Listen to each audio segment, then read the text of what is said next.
I love you, Father, and I love your Son. I love you, Father, and I love your Son. Thank you so much for joining me today. I'm Willie from the Ozarks, and we're ready for our lesson 298 in A Course in Miracles workbook for students. From the original edition is what we're reading from. And it's October 25th of 2022's lesson. I love you, Father, and I love your Son. My gratitude permits my love to be accepted without fear. My gratitude permits my love to be accepted without fear. And thus am I restored to my reality at last. What an amazing sentence. My gratitude permits my love to be accepted without fear. Why do I say such an amazing sentence? Because this next sentence says, and thus am I restored to my reality at last. My gratitude permits my love to be accepted without fear. And thus am I restored to my reality at last. All that intruded on my holy sight, forgiveness takes away. And I draw near the end of senseless journeys, mad careers, and artificial values. I accept instead what God establishes as mine, sure that in that alone I will be saved, sure that I go through fear to meet my love.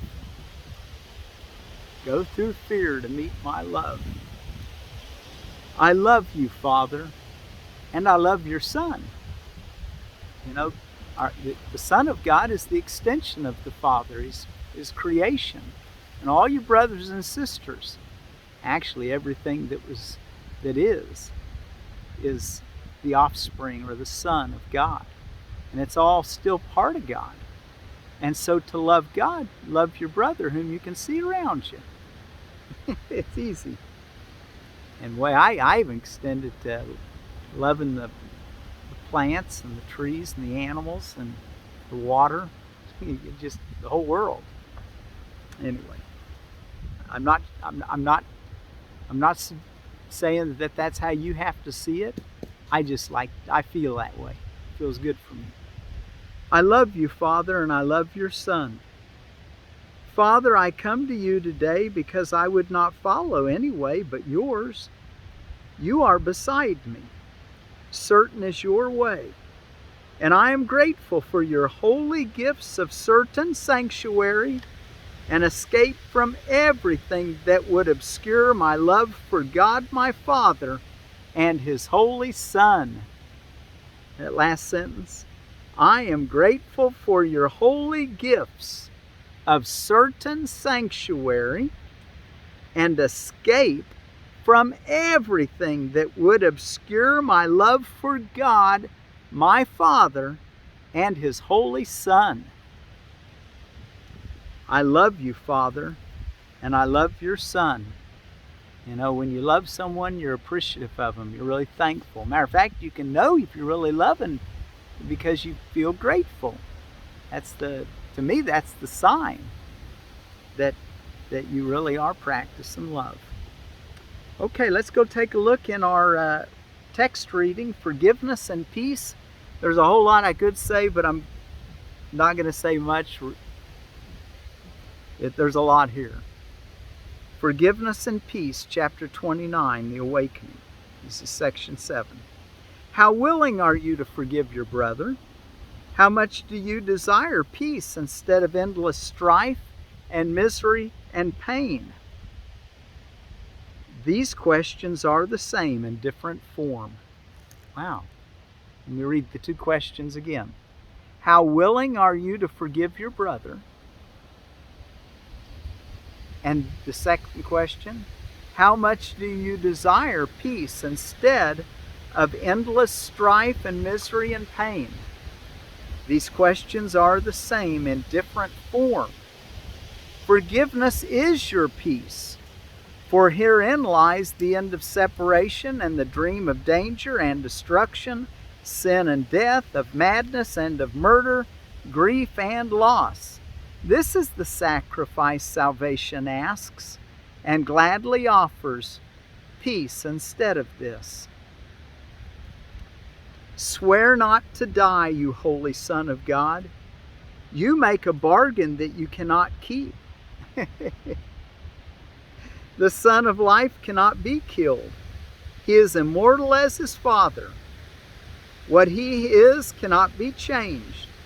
He's the only thing in all the universe that must be one. What seems eternal, all will have an end. What seems eternal, all will have an end. The stars will disappear, and night and day will be no more. All things that come and go, the tides, the seasons, and the lives of men, all things that change with time and bloom and fade, will not return. Wow. Where time has set an end is not where the eternal is. God's Son can never change by what men made of him. He will be as he was and as he is, for time appointed not his destiny, nor set the hour of his birth and death. Forgiveness will not change him. Yet time waits upon forgiveness, that the things of time may disappear, because they have no use. That's what he doesn't really change. It changes maybe his day-to-day life if you look at the form, but it only changed because he realizes that he's changeless, and he didn't realize that before. 40. Nothing survives its purpose. If it be conceived to die, then die it must, unless it does not take this purpose as its own. Change is the only thing that can be made a blessing here, where purpose is not fixed, however changeless it appears to be. Think not that you can set a goal unlike God's purpose for you and establish it as changeless and eternal. You can give yourself a purpose that you do not have, but you cannot remove the power to change your mind and see another purpose there. Change is the greatest gift God gave to all that you would make eternal, to ensure that only heaven would not pass away. You can change your mind from self-centered ego thoughts, independent, separated self, to the wholeness of the Holy Spirit thought. And when you change that, you're not really changing anything. You're just realigning with what really is. 41. You were not born to die. You cannot change because your function has been fixed by God. All other goals are set in time and changed that time might be preserved, except one. Forgiveness does not aim at keeping time, but at its ending when it has no use. Its purpose ended, it is gone. And where it once held seeming sway is now restored the function God established for his Son in full awareness. Time can set no end to its fulfillment nor its changelessness. There is no death because the living share the function their Creator gave to them. Life's function cannot be to die. It must be life's extension, that it be as one forever and forever without end. God extended his love and made you. You extend your love and make your creations. And the last paragraph, 42. This world will bind your feet and tie your hands and kill your body, only if you think that it was made to crucify God's Son. For even though it was a dream of death, you need not let it stand for this to you. Let this be changed, and nothing in the world but must be changed as well. Let's read that again. This world will bind your feet and tie your hands and kill your body only if you think that it was made to crucify God's Son. For that walnut fell almost, if it hit me on the head, that would have felt good. I'm going to show you a walnut here in just a minute. A particularly interesting twin walnut. This world will bind your feet and tie your hands and kill your body only if you think that it was made to crucify God's Son. For even though it was a dream of death, you need not let it stand for this to you. Not anymore. You can change your mind. Let this be changed, and nothing in the world but must be changed as well. For nothing here but is defined as what you see it for. In other words, you can see, you might say, well, this is a pencil and it's used for writing. There's a meaning behind the pencil and the relationship with your hand. And the relationship is eternal, even though the hand and the pencil is not. Now that's from A Course of Love. I like that viewpoint and saying. Let this be changed, and nothing in the world must be changed as well. For nothing here but is defined as what you see it for. How lovely is the world whose purpose is forgiveness of God's Son. How lovely is the world whose purpose is forgiveness of God's Son. How free from fear, how filled with blessing and with happiness. And what a joyous thing it is to dwell a little while in such a happy place. Nor can it be forgot in such a world.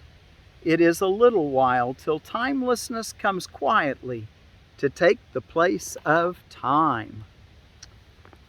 Okay, we'll go back here. We'll read our associated reading of I love my Father and I love your Son.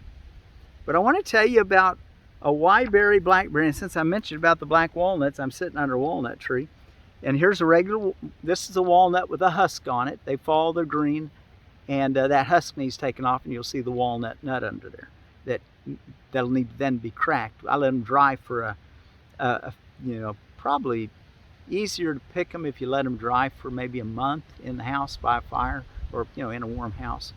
But let them dry for a while, and then that nut will come out easier. But look at this one I found. Isn't that something? A twin walnut. I don't understand it. It's actually got two stems too. I think it does. Well, you know what? It has one stem. Well, you just have to tell me what you think it is. I'm going to get it over here where you can see it. There's a stem and then a little nodule that looked like a bud almost. Anyway, I just thought that was interesting. I had to show you. All right, let's take a look at our associated reading under I love you, Father. Oh no, I wanted to tell you about the Wyeberries. Oh, excuse me, just a minute. Anastasia Wyeberry used to be on ediblelandscaping.com, but evidently they're having a hard time getting them. It's a Rubus cross of several species. Wyeberries are a cross between eastern and western blackberries with red raspberry hybrids and natives. So there's probably a number of different wineberries. Well, this is the Anastasia wineberry that they have, and that I'd recommend you getting if you can find them. They separate as black, only because I respect Michael so much and he suggests it. They separate as blackberries and are very similar to Tayberries, although Wyeberries are much more productive here in the mid-Atlantic states. We'll have to learn what Tayberries are. The dark red fruit is very flavorful, cohesive, relatively firm, and large. The plants are modestly thorny, vigorous, and more cold-hardy than Tayberry. Their habit is to grow along the ground, best to leave on the ground until the following spring. When growth starts, bring canes up to a 3 to 4 foot trellis for good air drainage and easy picking. Ripens early, before red raspberries. 5-foot spacing. You need to leave 5-foot spacing. Same as blackberries, and they're good in zone 6 through 8. So if you're listening to me and want to try Wyeberries and you're in zone 6 through 8, there you go. All right, let's take a look at our associated reading. What is the real world? And this is all under this lesson today. I love you, Father, and I love your Son. I want to say that enough that when we leave here, it's kind of in your mind. You got it. You know, that's why I say it repeatedly. What is the real world? The real world is a symbol like the rest of what perception offers, yet it stands for what is opposite to what you made. Your world is seen through eyes of fear and brings the witnesses of terror to your mind. The real world cannot be perceived except through eyes forgiveness blesses. So they see a world where terror is impossible and witnesses to fear cannot be found. The real world holds a counterpart to each unhappy thought reflected in your world, a sure correction for the sights of fear and sounds of battle which your world contains. The real world shows a world seen differently, through quiet eyes and with a mind at peace. Nothing but rest is there. There are no cries of pain. There are no cries of pain and sorrow heard, for nothing here remains outside forgiveness. And the sights are gentle. Only happy sights and sounds can reach the mind that has forgiven itself. What need has such a mind for thoughts of death, attack, and murder? What can it perceive surrounding it but safety, love, and joy? What is there it would choose to be condemned? And what is there that it would judge against? The world it sees arises from a mind at peace within itself. No danger lurks in anything it sees, for it is kind, and only kindness does it look upon. The real world is the symbol that the dream of sin and guilt is over, and God's Son no longer sleeps. His waking eyes perceive the sure reflection of his Father's love, the certain promise that he is redeemed. The real world signifies the end of time, for its perception makes time purposeless. The Holy Spirit has no need of time when it has served his purpose. Now he waits but that one instant more for God to take his final step. And time has disappeared, taking perception with it as it goes, leaving but the truth to be itself. That instant is our goal, for it contains the memory of God. And as we look upon a world forgiven, it is he who calls to us and comes to take us home, reminding us of our identity, which our forgiveness has restored to us. I love you, Father, and I love your Son. My gratitude permits my love to be accepted without fear, and thus am I restored to my reality at last. All that intruded on my holy sight forgiveness takes away, and I draw near the end of senseless journeys, mad careers, and artificial values. I accept instead what God establishes as mine, sure that in that alone I will be saved, sure that I go through fear to meet my love. I love you, Father, and I love your Son. The prayer, Father, I come to you today because I would not follow any way but yours. You are beside me. Certain is your way, and I am grateful for your holy gifts of certain sanctuary and escape from everything that would obscure my love for God my Father and his holy Son. I love you, Father, and I love your Son. I love you, Father, and I love your Son.